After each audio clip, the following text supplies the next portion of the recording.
Hi guys, welcome back. We're going to jump into chapter 5 and start talking about direct proportions. Now just to kind of get us started, we're going to talk about reducing fractions and their equivalency. Okay, so if I have 8 over 64, I'm going to reduce top and bottom by 2 every time. Now I know some of you are going to be like, Miss Hawes, why wouldn't I just divide by 8? Because 8 goes into both of them. Humor me, okay? So 8 divided by 2 would be 4, and 64 divided by 2 would be 32. Well, 4 divided by 2 would be 2. And 2 goes into 32 16 times, which then would reduce to 1/8. Now again, I know some of you are like, Miss Hawes, we could have jumped from here to here and it would have been so much simpler. But I wanted to remind you that when we're looking at these, we can say, well, 8/64 is equivalent to 2/16, which is also equivalent to 4/32, which is equivalent to 1/8, okay? So just reminding yourself that fractions are equal and they can all kind of be represented a little bit differently, okay? So it's just kind of important for this entire chapter. We're going to go ahead and skip the hands-on activity just because of COVID, okay? But maybe next year. All right, so at a supermarket, each pound of strawberries costs $2 per pound. So I'm going to make a little table to kind of help me represent that and really understand what's going on. So if I buy 1 pound of strawberries, that's going to cost me $2. If I buy 2 pounds of strawberries, that's going to cost me $4. And so on and so forth, and we could keep going with this for a very long time, right? But I'm going to stop there, okay? Now, the cost of strawberries and the number of pounds is said to be in direct proportion with each other because if I call this top line X, which in a table, X is usually the top number and Y is usually the bottom number, I could multiply the top by 2 to get the bottom one. Again, I could multiply the top by 2 to get the bottom one every single time, right? Which makes sense because it was $2 per pound. So I could say, instead of saying a number, I could say, well, X times 2, which if we're going to be less naughty, we would use a dot, right? Is going to equal Y. So this becomes Y equals 2 times whatever X is. Or we don't even have to write the multiplication sign. We can just write 2x. Now, this will always be the general form of a direct proportion equation. It'll be y equals some number times x. And we're going to talk about that more specifically tomorrow and why that is. But let's look at this next one. Okay?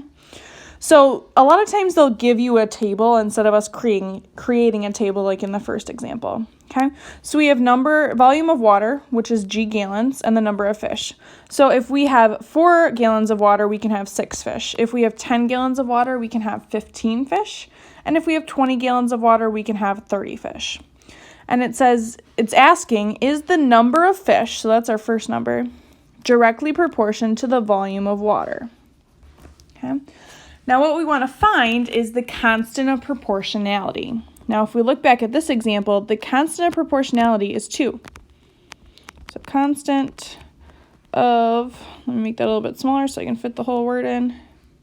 Oops. Sorry guys.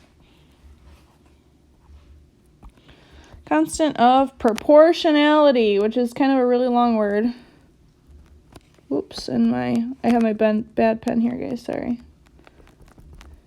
This is an N. I don't know why I can't write N. But if you want to shorten that, we call this the COP, or COP if you'd like. Okay? So the constant of proportionality is that number in the direct proportion. Okay, later on in math, we're going to call it slope, but in this book, they call it constant of proportionality. So in order to find the constant of proportionality of the next one, we have the number of fish is directly proportional to the volume of water. So whenever you see this phrase, the first piece of information, so the first number, that's going to be the top number. And the second thing will be the bottom number. Okay, so we have the 2 pieces of information, number of fish and volume of water, and you can always see that in the table as well. The first thing that said is the top number directly proportional to the bottom number. Okay, so the first thing we need to do is find the COP, which is the constant of proportionality.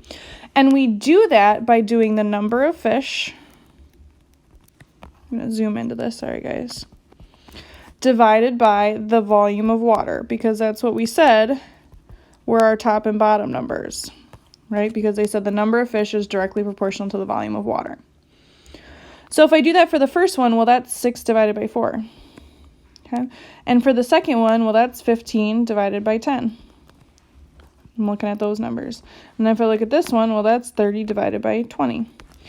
And if I reduce all of these, well, 6 over 4 reduces to 3/2. 15 over 10 also reduces to 3/2 because 5 goes into the top and bottom. And if I divide 30 over 20 by 10, that also equals 3/2. Okay, so if all 3 of these equal when you do this, it is a direct proportion. So we can say, yes, this is a direct proportion.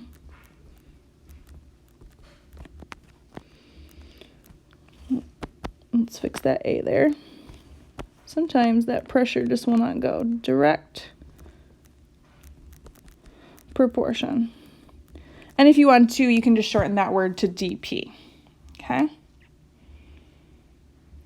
And then, because we know it's a direct proportion, we can write the direct proportion equation. Okay? And that equation is always going to be, oh, sorry, this kind of got messed up. Let me fix this real quick for you, just so that way if you're rewriting, this is supposed to be your top number. Okay? So step 2 is to write the equation, and that's always going to be y equals whatever your COP is times x. Okay. Now here, they're not called x and y, they're called g and f. So in your table, x will be the top number and y will be the bottom number. So this would be this would be f instead of y, because you can see y and f go together in this one. The COP, which is 3/2, times x, which we're really calling g. Okay. So it might be helpful if they're using different letters to write this formula out first, and then fill in all the letters as you see them. Okay, so I know this is kind of like generic, and we're going to go into more details as we go into more parts of this section, okay? So just bear with me a little bit. Okay, so again, we have a wonderful table that is given to us. First step, we need to decide if this is a direct proportion by deciding if the COP is the same all the way through. So we know D is directly proportional to T, so it's going to be my top number over my bottom number. Okay, so we'll have 9 over 1, so D and T were just time and distance here, which would equal 18 over 2, which would equal 21 over 3. Well, 9 over 1 is just 9, 18 over 2 is also 9, but 21 divided by 3 is 7, so this is not a direct, sorry, I should have brought my other pen home.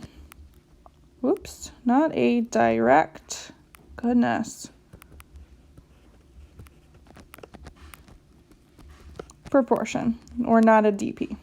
Okay, so if for any reason one of these fractions do not reduce to the same thing, then it is not a direct proportion, and therefore we cannot write the direct proportion equation. Okay, so since this is not equal. All right, good luck, and we will talk to you tomorrow. Bye.